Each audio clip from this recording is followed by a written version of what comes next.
ফটোশপে আমরা বিভিন্ন ওয়ার্কস্পেস নিয়ে কাজ করতে পারি। ওয়ার্কস্পেসের জন্য আমরা যাব উইন্ডো থেকে ওয়ার্কস্পেসে গিয়ে আমরা দেখতে পারবো এখানে বিভিন্ন ওয়ার্কস্পেস দেয়া আছে।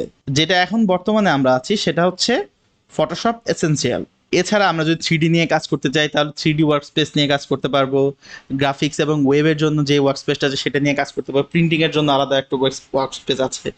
অথবা আপনি যদি চান আপনার কোনো একটা ওয়ার্কস্পেস, যেমন আমরা এসেনশিয়ালে আছি এবং এসেনশিয়ালে যে চেঞ্জগুলো আমরা করেছিলাম, এখানে আমি চাচ্ছি এটাকে আর রাখবো না, ডিফল্ট যে এসেনশিয়াল ওয়ার্কস্পেসটা আছে আমি সেখানে চলে যাব। এজন্য আমরা যেটা করব, এখান থেকে জাস্ট রিসেট এসেনশিয়ালে আমি ক্লিক করছি।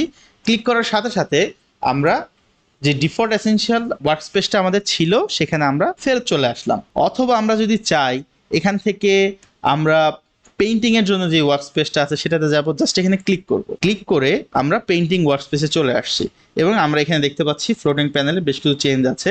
এখানে সেই টুলগুলোই আছে যেই টুলগুলো সাধারণত আমাদের পেইন্টিং এর জন্য প্রয়োজন হয়। অথবা আপনি যদি চান নিজের পছন্দ মতো একটি ওয়ার্কস্পেস আপনি তৈরি করে রাখবেন, তো সেটাও আপনি পারবেন।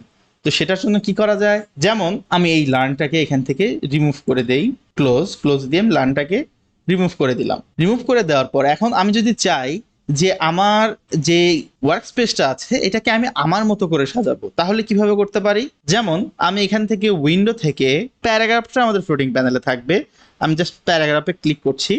ক্লিক করার সাথে সাথে প্যারাগ্রাফ প্যানেলটা আমাদের ফ্লোটিং প্যানেলে চলে আসলো। এছাড়া আমি যদি চাই এখান থেকে আমি ব্রাশেসটা আমি আমাদের ফ্লোটিং প্যানেলে থাকবে, আমি জাস্ট এখান থেকে ব্রাশেসে ক্লিক করব। ক্লিক করার সাথে সাথে দেখতে পাচ্ছি কি ব্রাশেসটা আমাদের ফ্লোটিং প্যানেল অ্যাড হয়ে গেছে। এরপর আমি যদি চাই এখান থেকে আমি প্যাটার্নটা এখান থেকে রিমুভ করে দিব, আমি জাস্ট এখান থেকে ক্লোজ। তো ধরে নিলাম এইটাই আমাদের পছন্দের ওয়ার্কস্পেস। এটাকে এখন সেভ করব কিভাবে?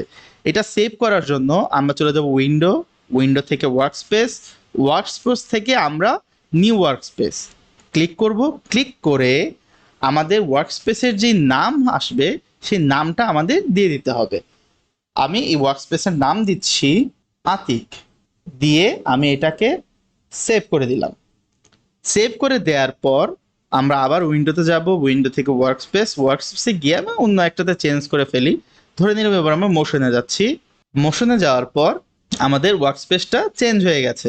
এরপর এই অবস্থায় থাকাকালীন আমরা যদি চাই যে না আমার মোশনের কাজ শেষ, এবার আমি আমার পছন্দের যে ওয়ার্কস্পেসটা ছিল যেটা আমি সেট করেছিলাম সেখানে ফেরত যাব, সেটার জন্য জাস্ট ওয়ার্কস্পেসে এসে কাঙ্ক্ষিত ওয়ার্কস্পেসটাতে ক্লিক করব এবং দেখব আমাদের ওয়ার্কস্পেসটা চেঞ্জ হয়ে গেছে।